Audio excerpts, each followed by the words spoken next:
Alright, so I just did a video on the jobs I've done in the past on the two cars on the CLKs, so I thought I'd do one looking at all the old history and everything like that of pretty well everything that's gone or any fixes that I've done in the past. So this paperwork goes back like 15 years, so nearly to just after warranty. So although the video is going to be very boring, the content is maybe quite interesting to some people. So righto, so here we go.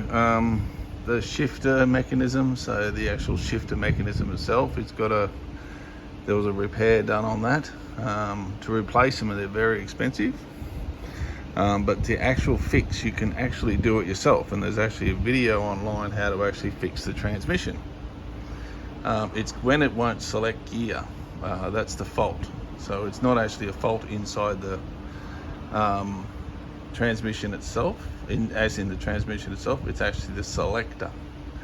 And you can fix them. There's a video on YouTube, so that's how you do that. So obviously the standard wear and tear brakes pads and brake rotors, that's pretty standard on any vehicle. It doesn't matter who or what you've got for that. So I've just got going through the paperwork here, so bear with me. So SRS warning light, so there's an SRS, so that's actually a diagnostic within the dash when SRS comes up.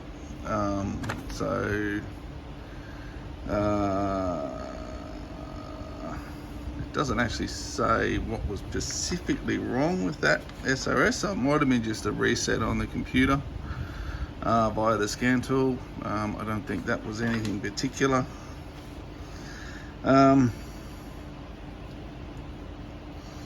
So just looking through a lot of paperwork here, so just bear with me.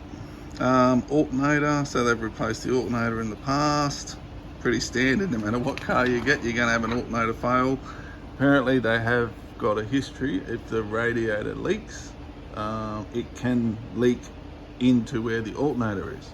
So when you've got a leaky radiator, it can actually leak into the alternator. So just be mindful of that. If you have a leaky radiator, get it fixed, because it might cost you a radiator and an alternator.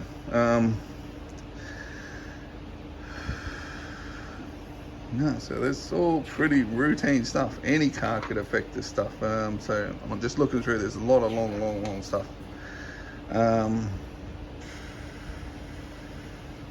Headlight switch too. Like they get a little bit stiff for the headlight switch, so they can be replaced as well. Not difficult. They're available everywhere, second hand.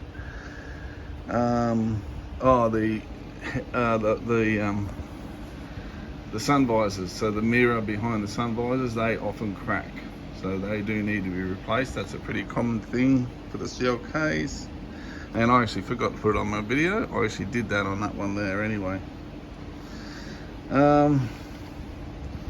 So soft tops, they will wear over time. I mean, this one's 20 years, and I believe it's the original. It's still good. Whereas the black one, that was replaced. So that one was replaced. It's got basically a brand new roof on it.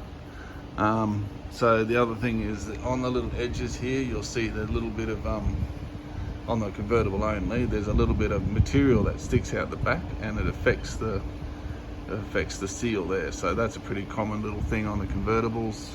They call them water sacks or rain sacks or something. Again, there's plenty of fixes online how to fix them. Don't need any money for that.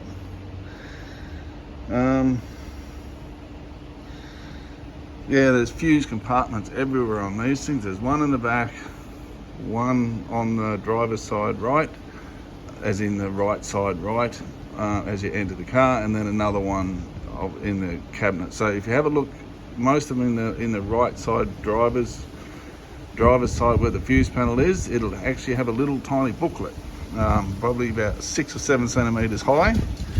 And that little booklet will show you exactly how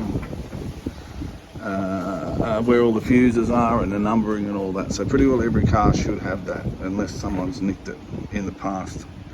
Obviously for the convertibles, you're going to have the roof. Depending on how much the person's used the roof, how many cycles it's done, you may end up having leaky rams on the convertible. So on that black one, they've all been replaced.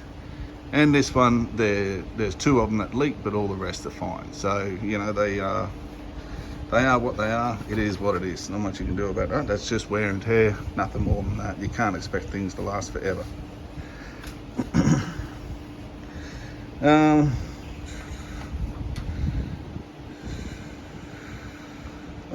Standard stuff, exhaust mounts. Yeah, after a while they'll eventually give grief, like on any car. Air compressor, so that one there, that one's got more miles on it than this one, than the Silver, so that one's had the air conditioning compressor done on it. I think it was 200 and something thousand it was done, so obviously it lasted a while. Again, pretty expensive little air compressor, but I'm sure you can get them aftermarket. Here's another classic. Yeah, on both cars, they've had radiators leak on both of these cars in their history.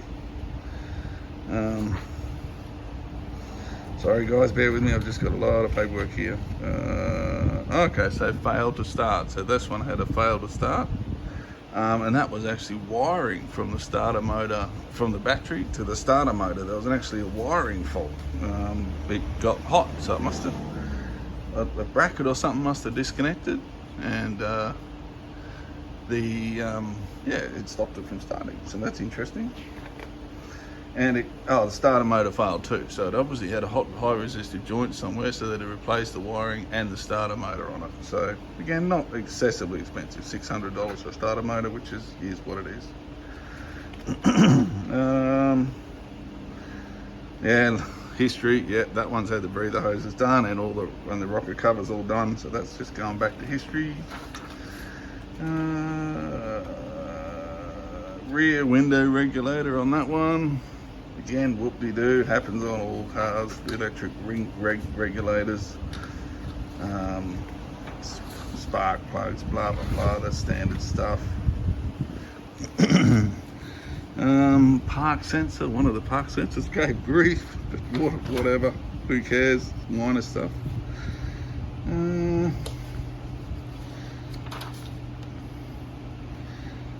Yeah. No, so there's the history of I just found the paperwork for the roof rams. So that total was, how many hours? 4.5 hours. So there you go, that's not too bad. So it's actually less than I thought. So 4.5 hours total job to replace the main lift actuators on that. So it's actually not as bad as I thought. And that includes replacing the boot lid lift ones, the tailgate. Well, there you go. So that's actually cheap. A lot less work than I thought. So I thought it was an 8-hour job, but 4.5 by a shop. Brake pads, front link arms, whatever. That's standard stuff. Any car would have that. And God, that's it. So that's 10 years. That's 10 years of history on that black one. That's incredible. That's all what's gone wrong with it. So it's next to nothing. That is amazing, really. You think about it, and that's every piece of a document I've got. Anyway, moving on. Blah, blah, blah. Yeah, nothing there. Oh, now this is going way back. This is going back to, what date's this? Jeez, 2010. So we're down to 2010. So, they fitted, yeah, whatever, nothing. Center console lid fault. So there you go. So the center console lid was replaced, and I know on that one the center console lid is a little bit loose, but it really doesn't matter at all. It's a very, very minor thing. Pushing through the paperwork. Nothing.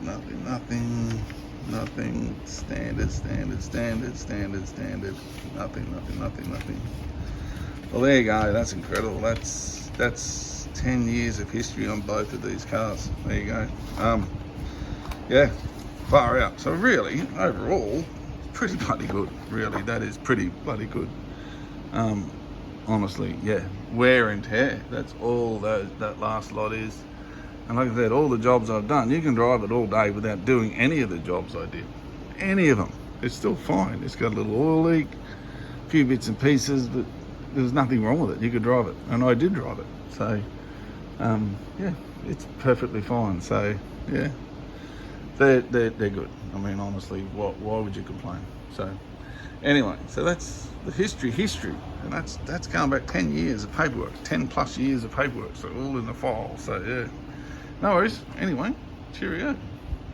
Hope that helps with getting the other bits and pieces that have gone wrong in the past. Again, all this stuff's cheap. There's nothing expensive to fix on them other than the hydraulic convertible roof ones. Other than that, you can fix everything for very, very small price. You just find the parts around the world, look on eBay and all those places, find the parts, hunt them down, order them in, and you'll get yourself a hell of a car for next to nothing. And you know, next to nothing. Incredible. So, and you get this terrific sound of the most wonderful sounding V8 you can ever get. Honestly, they just sound terrific. So yeah, I might even do a bit of an exhaust video. So I've got the old Falcon up the front.